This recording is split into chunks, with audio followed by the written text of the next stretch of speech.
Eu creio que os irmãos estão sedentos para ouvir a palavra de Deus, assim como eu. Eu quero convidar você a abrir a sua Bíblia em Oséias, livro do profeta Oséias, capítulo 6.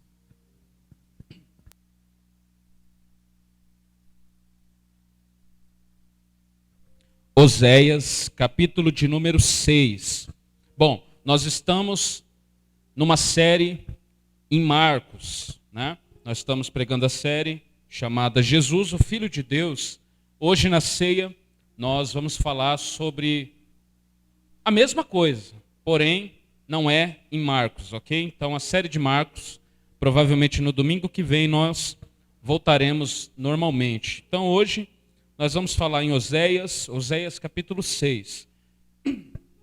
Hoje é ceia do Senhor e é um imenso privilégio nós estarmos aqui.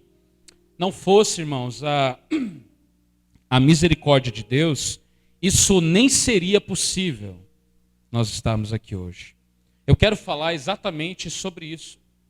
Porém, antes eu quero que você acompanhe comigo como nós temos evoluído, né, conforme os tempos vão passando. Tudo começa no jardim do Éden, quando o homem e a mulher caem em pecado, na queda do homem. E mais à frente, nós temos um outro episódio em que Caim mata o seu irmão Abel. Um pouco mais à frente, nós temos também como o pecado se torna tão insuportável para Deus que ele tem que mandar um dilúvio para acabar com tudo. E a Bíblia diz que Deus se arrependeu de ter feito o homem, porque o homem apenas pecava, o homem queria apenas fazer o que era melhor para si. Então, após isso, nós vemos também mentira, nós vemos também desonestidade no meio dos patriarcas, Abraão, Isaque e Jacó. Nós vemos também 10 homens lançarem o seu próprio irmão dentro de uma cisterna, dentro de um poço, né? Esse homem chamado José, todos conhecem a história. E depois disso ainda eles vendem ele como escravo. Nós vemos também o povo de Deus, logo após isso, sendo escravizado por conta do seu próprio pecado. Moisés, querendo fazer o bem, ele acaba matando um outro homem. Moisés, aquele que é chamado amigo de Deus. Depois disso, Deus ele livra o seu povo da escravidão e o seu povo, uma vez mais, peca contra ele. E como se não bastasse, toda essa jornada no deserto acaba em morte, acaba em dor, acaba em murmurações, e a maioria deles que saíram do deserto não entraram na terra prometida como Deus havia prometido que eles entrariam. Por que eu estou falando a respeito disso? Eu quero que você acompanhe como se deu tudo isso. Você vai perceber que de Gênesis a Apocalipse não mudou muita coisa. O homem continua o mesmo. O mesmo. Então, o que nós vemos? Por que esse povo não entrou na terra prometida? Nós vemos idolatria, nós vemos mentira, nós vemos murmuração. Isso porque nós não falamos de Sodoma e Gomorra, que foram destruídas com fogo. Então nós temos visto tudo isso acontecer. Nada mudou. No período dos juízes, o que nós temos?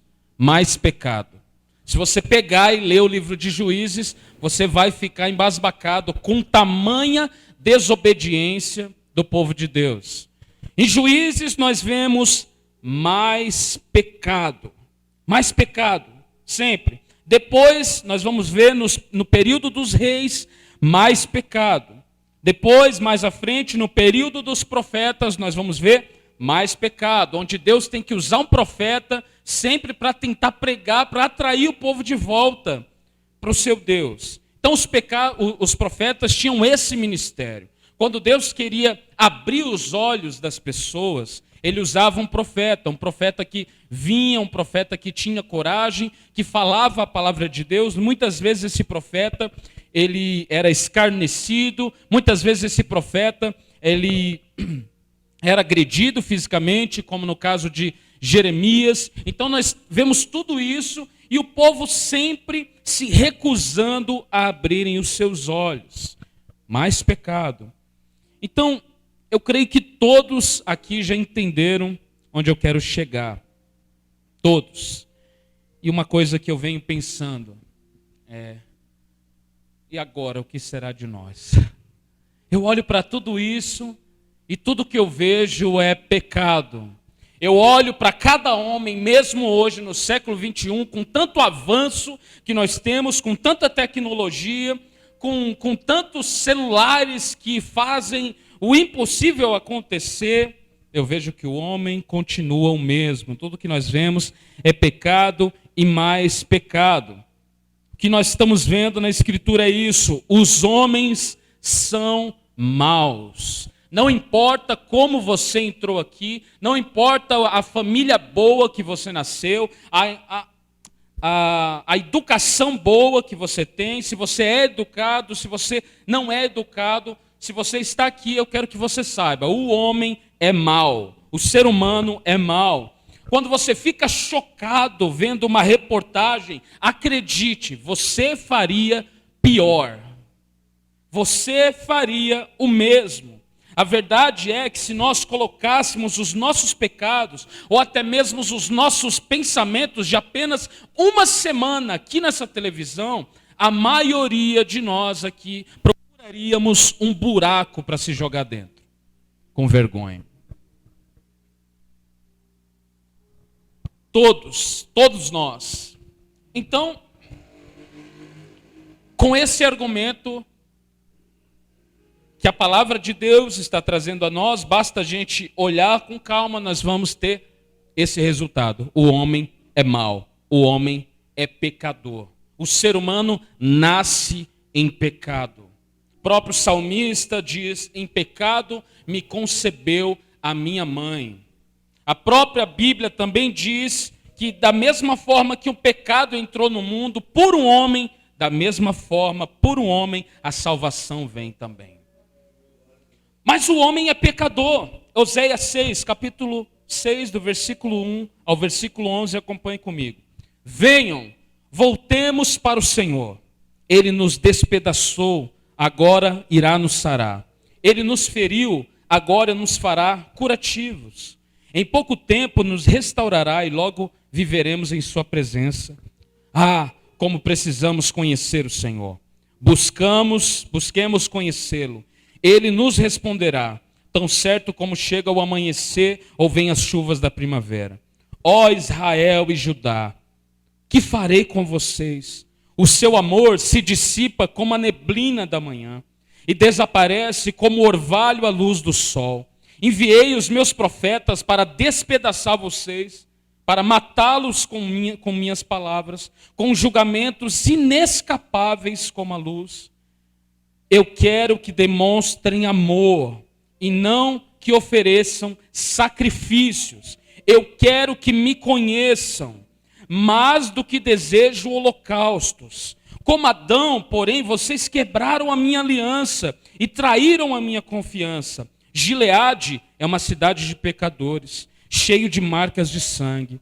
Sacerdotes são como bandos de assaltantes, de tocaia à espera de suas vítimas. Assassinam viajantes ao longo da estrada para Siquém e praticam todo tipo de perversidade. Sim, vi algo horrível em Efraim e em Israel.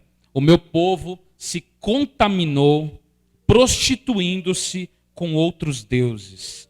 Ó Judá, uma colheita de castigo também espera por você, embora eu quisesse restaurar a situação do meu povo. Amém? Que palavra, não é verdade? Que profecia. Essa porção, Oséias capítulo 6, ok? Essa porção das Escrituras, elas me falam muito ao coração. Para quem não conhece Oséias, ele é um profeta que Deus usou num tempo de muita idolatria. O povo havia abandonado completamente o Senhor, eles estavam adorando deuses estranhos e pecando desenfreadamente. O método que Deus usa para assim restaurar o seu povo, o método que Deus usa para restaurar a vida do seu povo, é usando a própria vida do profeta Oséias. Ele usa o próprio Oséias como mensagem viva. Ele usa o próprio profeta como uma profecia viva.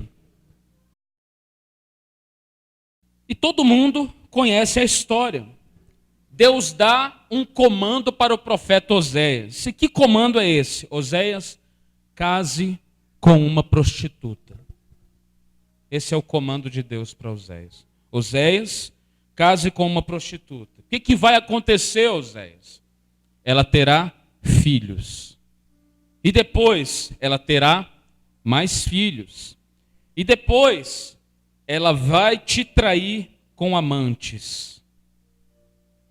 E depois Oséias deveria lhe perdoar de novo e recebê-la como esposa. Por quê? Porque o propósito de Deus, usando Oséias como exemplo, era mostrar como estava a conduta do seu povo.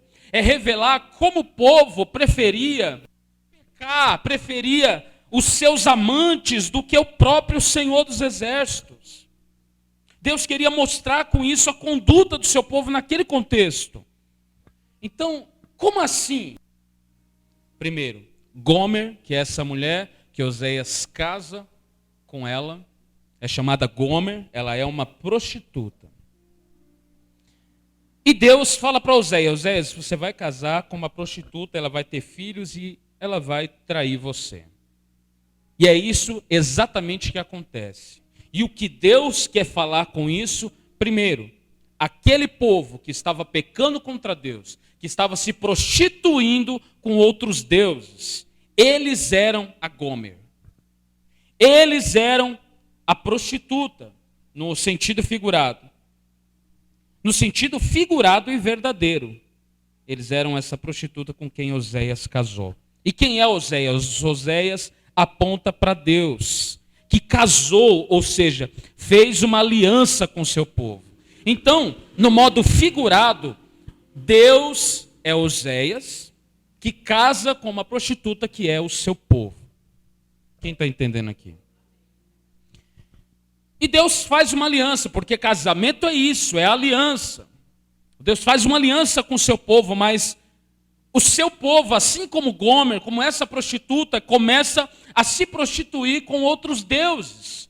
Começa a adorar deuses estranhos. Começam a trair o Senhor com outros deuses.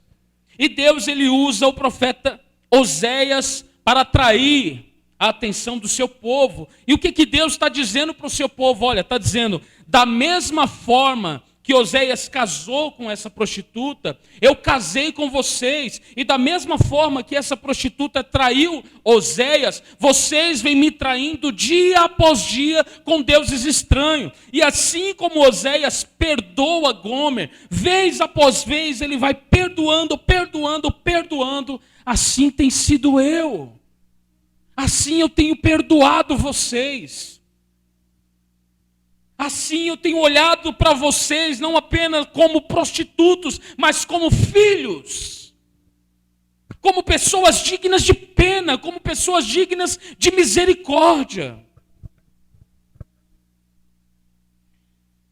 Então, meus irmãos, mesmo assim Deus continuava os recebendo de volta como se fosse a primeira vez. Isso estava acontecendo no contexto desse texto aqui que nós acabamos de ler, onde o profeta está falando, vinde, voltemos ao Senhor. Está chamando o povo de volta ao arrependimento. O profeta está dizendo, vinde, voltemos ao Senhor, porque Ele nos despedaçou. Como que Ele nos despedaçou? Com as suas palavras, com o seu julgamento justo. Com o seu julgamento justo. Mas o mesmo Deus que abriu a ferida, Ele é o mesmo Deus que vai sarar essa mesma ferida. Deus está chamando o seu povo de volta para Ele. Ele está revelando o seu pecado para então restaurá-los. Porque é assim que acontece. Essa é a ordem da salvação.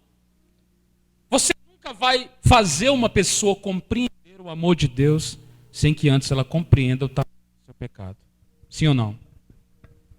A pessoa nunca, não sei se isso aconteceu com você, mas aconteceu comigo.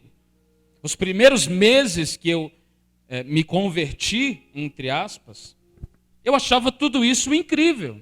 Eu achava tudo maravilhoso. Eu achava tudo completamente maravilhoso, mas eu ainda não compreendia o amor de Deus.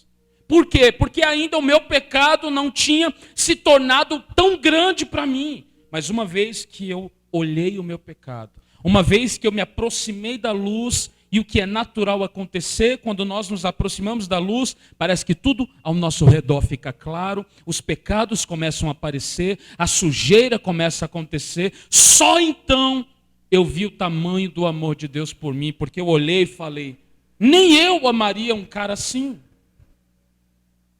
Lembrando que nós estamos falando de um amor que não é terreno, de um amor que não depende de um ser me corresponder.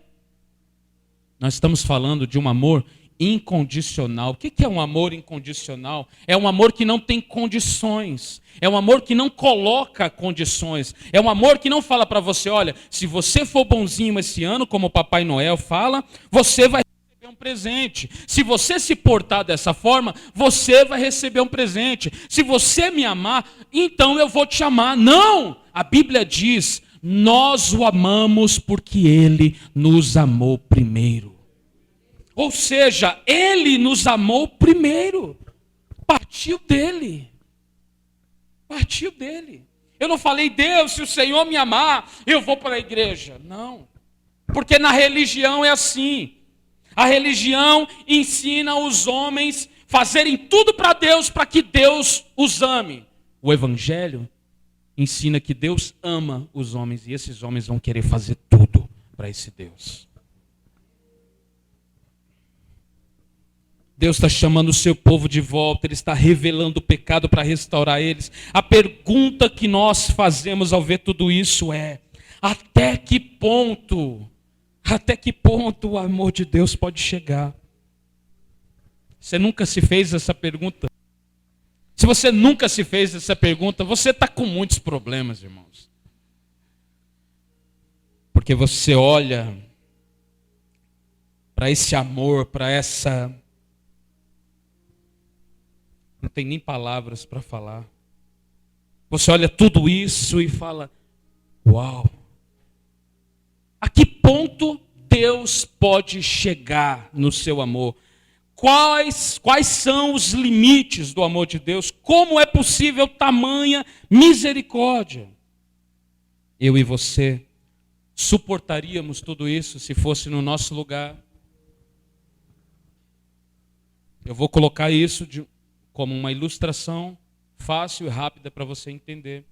Você amaria alguém que todo dia, ao acordar, olha para você, te dá 2 tapas na cara, te cospe e depois sai, e no outro dia você acorda novamente e essa pessoa te dá 2 tapas na cara e cospe em você novamente, e assim sucessivamente? Você amaria alguém assim? Você amaria alguém assim? Tenho certeza que vocês estão pensando, eu daria outro nele. Cuspiria de volta. Mas sabe o que acontece, meus irmãos? Deus não é homem. É por isso que Ele ama da forma que só Ele sabe amar. É por isso que Ele ama não esperando de você perfeição. Sabe por quê? Porque Ele te conhece. Ele sabe quem você é. Ah, pastor, top essa palavra. Vou sair daqui, vou pecar como nunca, porque Deus me ama. Se você está pensando assim, você precisa se converter. Ok? Porque nós estamos falando aqui de pecado. E pecado não é brincadeira. Foi o meu e o seu pecado que pregaram Jesus na cruz do Calvário. Pecado nos deixa distantes de Deus. Pecado nos deixa distante de tudo. Pecado nos tira a paz. Pecado nos tira a alegria. Não tem nada no pecado que possa agradar a nós. Como um bom teólogo já disse há tempos atrás, o pecado nada mais é que uma falsa promessa de felicidade. É isso que o pecado é. Nós não suportaríamos isso. Outra pergunta que eu fiz a mim mesmo foi: qual a diferença daqueles israelitas para o José Ageu? Qual a diferença dos israelitas para o Gilson e para o Gerson? Essa dupla sertaneja para a glória de Deus. Parece, né, irmãos? Gilson e Gerson. Nas paradas gospel aí, ó. Qual a diferença dos israelitas daquela época para mim? Meus irmãos, quem está ouvindo diz amém. Qual a diferença deles para mim? Como nós vimos na introdução, nada mudou. Nada mudou. Eu tracei um paralelo para que vocês acompanhassem comigo. Sim ou não? Eu tracei algo não muito distante, algo não muito grande em palavras, de Gênesis até os profetas. Os irmãos acompanharam comigo e viram que o homem só peca. Tudo que o homem consegue fazer e faz é pecar. Obrigado, amor. De Gênesis aos profetas e de Gênesis a Apocalipse, o que o homem faz é pecar. Nada mudou. O homem hoje continua em busca dos seus próprios prazeres. O homem hoje continua em busca dos seus próprios amantes. Pastor, que isso? Eu sou homem. Olha para a palavra de Deus, irmão. Oséias, ele casou com uma prostituta, que teve filhos com ele, que traiu ele 1, 2, 3 vezes, e ele perdoou elas sucessivamente, porque Deus queria usar a vida de Oséias como exemplo, para falar como ele estava perdoando o seu povo que traía ele com deuses estranhos, vez após vez. Mas qual a diferença do homem do século 21? O século da beleza, o século do culto a si mesmo. Qual a diferença deles para nós? Eu digo, nenhuma. O homem continua ainda em busca dos seus amantes. Os seus amantes que apenas mudaram de nome. Apenas isso aconteceu. Hoje os seus amantes são conhecidos como dinheiro, lazer, comodidade, inércia, preguiça, vícios, Netflix, smartphone ou qualquer outra coisa que nós buscamos mais do que buscamos ao Deus Todo-Poderoso.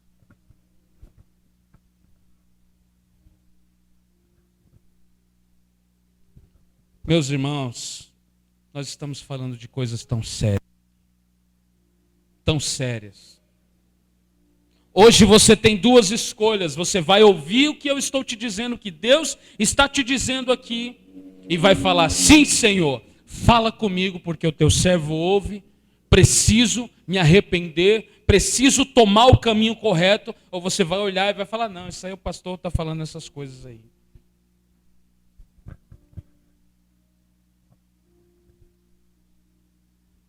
Os amantes mudaram apenas no nome, mas são os mesmos. A Bíblia diz: buscar-me-eis e me achareis quando me buscardes de todo coração. Buscar de todo o coração. Sabe qual é o problema? É que nós estamos buscando as outras coisas de todo o coração, e aquilo que sobra nós damos para Deus. O que sobra de tempo nós damos para Deus. O que sobra de dinheiro nós damos para Deus. Nós damos para Deus apenas as sobras. Apenas as sobras. É muito triste saber que nós continuamos os mesmos pecadores, embora agora arrependidos. Nós traçamos esse paralelo na Bíblia Sagrada e vemos que os mesmos israelitas que estavam vagando no deserto, reclamando que só estava comendo um tipo de comida, somos nós hoje em dia. Você não pode olhar a Bíblia Sagrada e falar: olha só como esse povo é murmurador, olha só como esse povo é estranho, olha só como esse povo desobedece o seu Deus. Nós fazemos isso também. A diferença é que nós fazemos isso de maneiras diferentes hoje.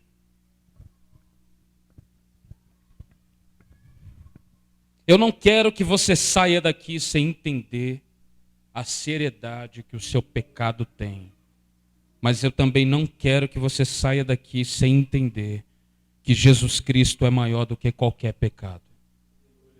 Que o sangue de Jesus nos purifica de todo pecado. Qualquer coisa que nós buscamos, muito mais do que a Deus, se torna um ídolo. Se torna um ídolo. Por quê? Porque nós colocamos mais tempo nisso do que tudo. Reparou a desculpa do milênio? Qual é a desculpa do século 21 hoje? Qualquer pessoa que você encontra na rua e fala: vamos marcar alguma coisa, o que essa pessoa diz? Estou sem. Essa é a desculpa do século 21. Eu estou sem tempo, quando na realidade o que eles querem dizer: estou sem tempo para Deus. Estou sem tempo para cultuar. Estou sem tempo para as coisas do céu. Eu estou muito ocupado com as coisas dessa terra. Estou muito ocupado em fazer com que tudo dê certo aqui. Mas a Bíblia diz que quem é amigo do mundo é inimigo de Deus.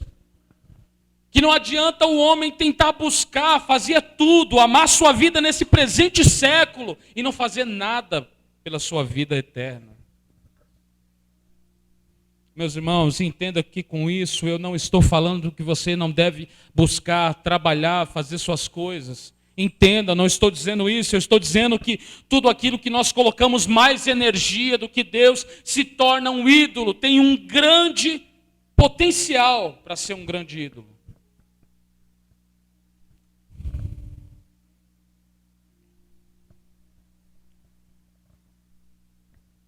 Isso é muito sério.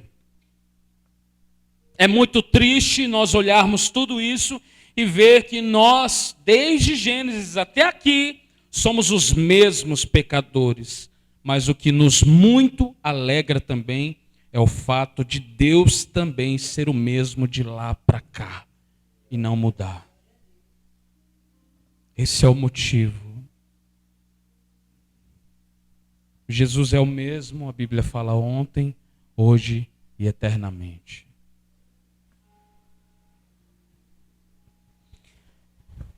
Eu não entendo os teólogos liberais, liberalismo teológico, não entendo os teólogos liberais que falam que o Deus do Antigo Testamento é diferente do Deus do Novo, que o Deus do Antigo era um pouco rabugento, era um pouco mais sério, do nada abria a terra e engolia a gente, era um Deus um pouco mais sério. Jesus não, Jesus é Bob Marley. Jesus é paz e amor. Jesus é miçanga. Desculpa, foi um pouco além disso. Mas Jesus é um cara muito assim, sabe? Tudo. Não tem problema. Não tem problema. Está tudo ok. Continua vivendo a sua vida regrada à pecaminosidade. Continua. Não tem problema. No final, todos vão subir. E toca a música do Lázaro. Eu vou subir. Eu vou subir. Não vai, querido. Não vai. Isso não é o evangelho. Evangelho que descarta a seriedade do pecado. O evangelho que só pega a cereja do bolo do amor de Deus. Não é evangelho. Não existe evangelho sem cruz. Não existe evangelho sem sacrifício de Jesus. Não existe evangelho sem renúncia. Tem gente que fala, mas Jesus disse que está tudo ok. Jesus disse que ele não veio para os sãos, mas veio para os doentes, é verdade. Mas o mesmo Jesus disse, quem quiser vir após mim, tome a sua cruz e siga-me.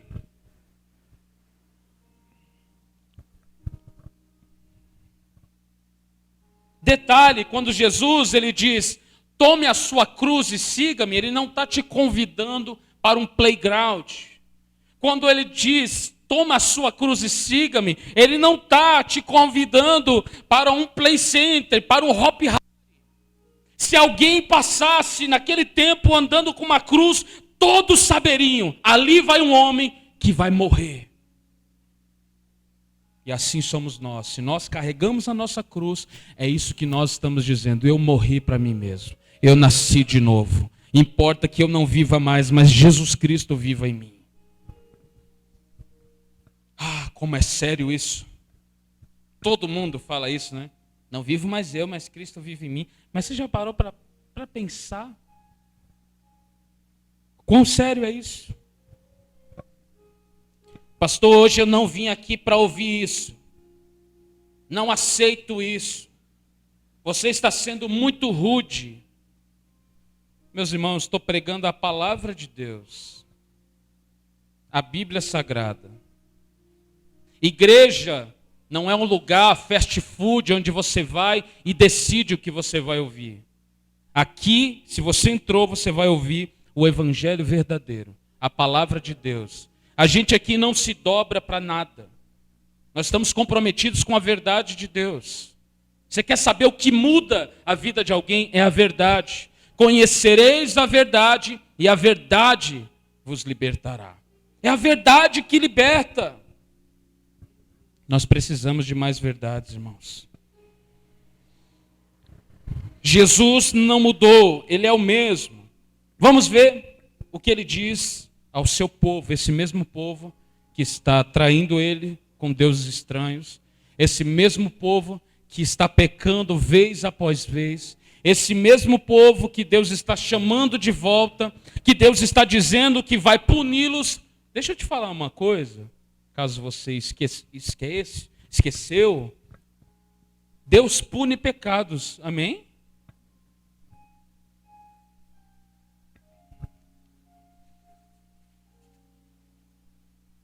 Deus pune pecados. Deus é um juiz justo. Mas pastor, ele não puniu o meu pecado na cruz do Calvário? Sim, mas nós colhemos as consequências daquilo que nós plantamos. Esse mesmo povo que pecou contra Deus, que abandonou a Deus, esse mesmo povo, Deus está falando que vai trazer castigo sobre eles, porque é isso que um pai faz com o seu filho, é ou não é verdade? Se o seu filho faz alguma coisa errada, faz alguma coisa contra você, se o seu filho te desobedece de alguma forma, você vai ali, vai dar um beijo na testa dele e vai falar, continua filho, está tudo ok, eu te amo, o importante é que no final vamos subir. É isso que você fala para o seu filho? Deus te deu autoridade, pai e mãe, para exortar o seu filho. E se necessário usar a cinta, usar a palmada. Pastor, tem uma lei que não importa. Não importa, a Bíblia fala que Deus corrige aquele a quem Ele ama e açoita todo aquele que Ele recebe por filho. Esse aí não é o meu Deus, mas é a Bíblia. Pastor, tudo isso que ele está falando aí não é o meu Deus. Provavelmente não é, porque o seu Deus você criou com a sua mente. O seu Deus você criou com os seus desejos. O seu Deus você criou um Deus que ama tudo que você ama. Um Deus que nunca fala não para você não é Deus. Entenda isso. Um Deus que nunca fala não para você não é Deus. Você é o seu Deus. Mas o Deus da palavra, o Deus das Escrituras, é aquele que sabe colocar limites. É aquele que ainda pune pecados. E depois que Deus castiga, depois que Deus iria punir os pecados deles, e todos nós olhamos isso e poderíamos ser aquele júri do tribunal, e todos nós provavelmente, se víssemos todos esses pecados, iríamos levantar com um papelzinho na mão, com o veredito que seria culpados. Sim ou não? Culpados. Todos nós seríamos unânimes em dizer culpados. Mas olha o que Deus diz, Oséias capítulo 11, versículo 1 ao 4.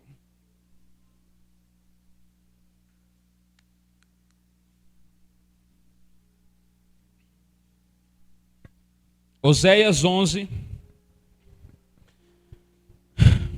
versículo 1 a 4. Deus diz assim: quando Israel era menino, eu o amei. E do Egito chamei meu filho. Mas quanto mais chamava, mais ele se afastava de mim. Oferecia sacrifícios a imagens de Baal e queimava incenso aos ídolos. Ensinei Israel a andar, conduzindo-o pela mão. Mas ele não se deu conta de que era eu quem dele cuidava. Guiei Israel com meus laços de amor, tirei o jugo do seu pescoço e eu mesmo me inclinei para alimentá-lo. Olha só o que a Bíblia está dizendo. Olha só o que Deus está dizendo. Eu mesmo me inclinei para alimentá-lo. Desse versículo 1 ao 4, sabe o que Deus está revelando aqui? É o seu amor paternal. É claro aqui a imagem de Deus como pai, o cuidar, o conduzir pela mão. Isso é coisas de pai. Coisas de pai. Ele conduz pela mão e ele se inclina para alimentar. Ele mostra que além de Deus, Israel tem um pai também. Versículo 8 ao versículo 11. Embora todos esses pecados o povo esteja dessa maneira, vamos ver o que Deus, justo, santo, poderoso, ele diz no verso 8 ao 11. Como eu poderia desistir de você, Israel? Como eu poderia deixá-lo? Como eu poderia destruí-lo como Admá ou arrasá-lo como Zeboim? Meu coração está dilacerado e a minha compaixão transborda. Não enviarei a minha ira furiosa, não destruirei Israel, pois sou Deus e não sou simples mortal. Sou o santo que vive entre vocês e não virei com a minha ira, pois um dia o meu povo me seguirá.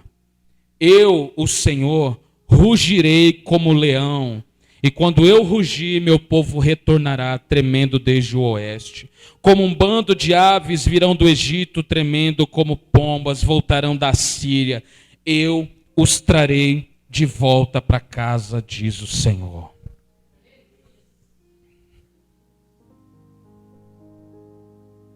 Essas são as palavras de Deus para você aqui hoje, meu irmão, minha irmã. Você que veio aqui hoje.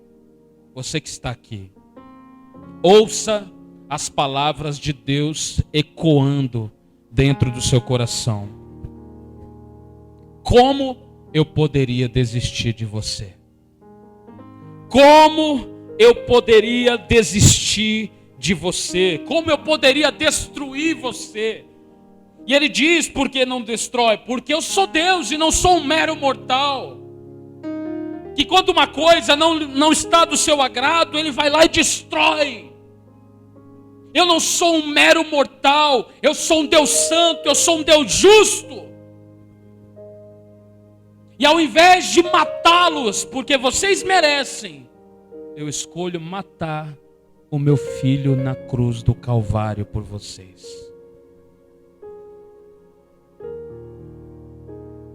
O Deus do Evangelho é o único Deus. Pode pegar qualquer religião. Qualquer religião. O Deus do Evangelho é o único Deus que escolhe morrer no lugar dos seus súditos. Porque os outros deuses, entre aspas, e os ídolos, pessoas que morreram, pessoas comuns que morreram, se alguém os questionasse, se alguém os contrariasse, eles morriam. Mas o Deus da Bíblia não. É o povo que contraria, é o povo que peca, é o povo que faz tudo errado, e ele decide morrer em nosso lugar. Ele decide se entregar na cruz em nosso lugar. Como eu poderia desistir de vocês? Eu sou Deus e não sou um mortal. Ele diz que quando ele rugir como leão, o seu povo virá até ele. E ele termina de uma forma incrível, dizendo que os trarão de volta para casa. Uau! Que nós temos aqui. Ele nos trará de volta para casa. Parte dessa obra já foi feita. Parte dessa obra já foi cumprida. A Bíblia diz que Oséias, ele comprou Gomer, aquela mesma prostituta. Depois de casar, depois de ter filho, depois de trair várias vezes, ela foi vendida. E a Bíblia diz que Oséias comprou Gomer de volta. Gomer foi vendida, e o que Oséias faz? Se Oséias fosse representado apenas como um mero mortal, ele deixaria para lá. Eu não quero alguém que me traia, eu não quero alguém que me faz mal, eu não quero alguém ingrato, eu não quero alguém que cuspa na minha face. Mas Oséias está sendo representado pelo Deus Todo-Poderoso. E o que Oséias faz? Ele está vendo a mulher sendo vendida e ele a compra de volta. Ele a compra de volta por 15 moedas, um barril grande de cevada e um odre de vinho. Pastor, vinho aí é suco de uva, né? Não. Às vezes tem que falar isso, porque tem gente que é assim, né? Não, o vinho da Bíblia não era vinho, era um suco de uva. Não era, querido. Não era, porque a Bíblia fala que Noé tomou um pouco de vinho e saiu andando pelado. Alguém que toma tangue e sai andando pelado por aí? É vinho. A Bíblia diz que Oséias comprou Gomer por 15 moedas, um barril grande de cevada e um odre de vinho. Assim também, nosso Jesus nos comprou. Da mesma forma, Cristo nos comprou. Jesus é o nosso Oséias. Jesus é o nosso Oséias. O seu amor incansável nos atraiu e redimiu para Ele. Ele é o nosso Oséias. O pagamento, embora nós o traímos por 30 moedas de prata, foi a sua própria vida na cruz do Calvário, em nosso favor. Esse foi o pagamento. Jesus é o nosso Oséias que nos compra de volta para Ele, que nos resgata com preço de sangue. Que mais Jesus é, pastor? Como que eu posso ver Jesus no Antigo Testamento? É só você olhar. Cristo está lá. Cristo também é o nosso Moisés, que nos liberta da escravidão do pecado. Cristo também é o nosso José, que mesmo depois de vendido, humilhado, nos resgata e nos perdoa. Nele nós temos a salvação eterna. Nele apenas, nele nós temos o perdão total, a graça para vencer o pecado. Nele nós temos tudo o que precisamos. Meus irmãos, Jesus Cristo é suficiente. Nele nós temos o perdão. Eu disse que parte dessa obra estava completa, estava realizada. Porque ainda não está completa, pastor? Porque o leão ainda há de rugir.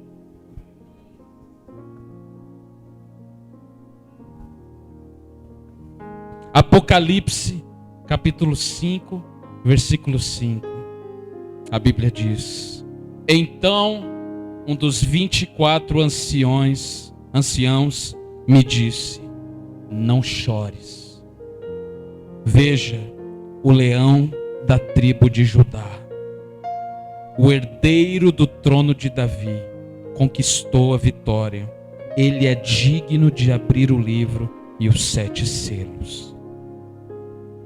Quando ele rugir, quando ele surgir, quando isso tudo passar, então se cumprirá a promessa que ele disse ao seu povo. Nós iremos para casa, nós iremos voltar para casa, nós iremos voltar para Ele. nós iremos para Ele. Louvado seja o teu nome. Louvado seja o seu nome, Senhor. O leão ainda há de rugir. E quando ele rugir, a Bíblia diz que ele fará nova todas as coisas. Ele limpará dos nossos olhos toda lágrima. E não haverá mais dor, não haverá mais sofrimento, não haverá mais nada disso. Porque tudo isso será passado.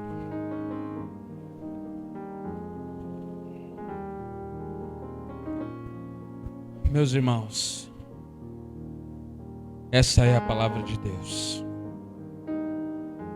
Jesus é o nosso Oséias, que mesmo todos os motivos, mesmo possuindo todos os motivos para acabar conosco, para nos lançar no inferno de uma vez por todas, Jesus é o nosso Oséias, que nos perdoa de volta, e que além de nos perdoar, Ele nos compra. E se Jesus me compra, quem é que vai me pedir de volta?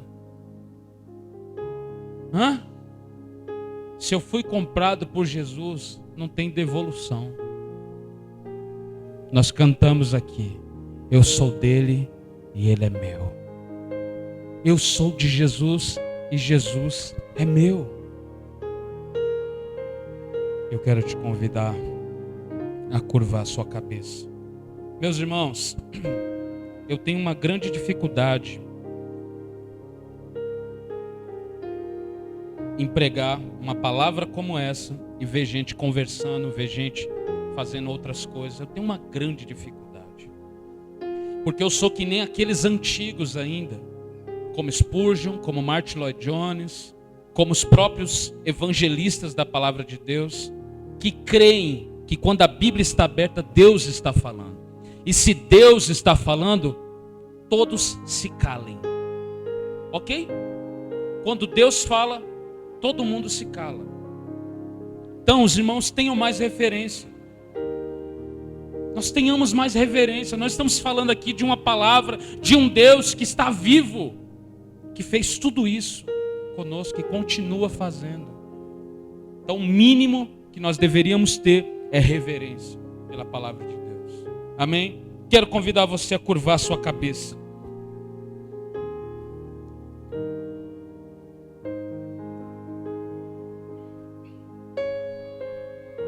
Você pode aproveitar esse momento agora para se arrepender. Pastor, eu sou daqueles que não me arrependo, só me arrependo do que eu não fiz. Então você não é cristão. Simples assim. Simples assim. Não preciso me arrepender, pastor, porque nada do que você disse aí se encaixa para mim. Você não é cristão, então. Simples assim. Mas se você está aqui hoje, sabe que precisa, sabe que todo dia precisa desse perdão, precisa desse amor, precisa dessa misericórdia, senão você cai no buraco.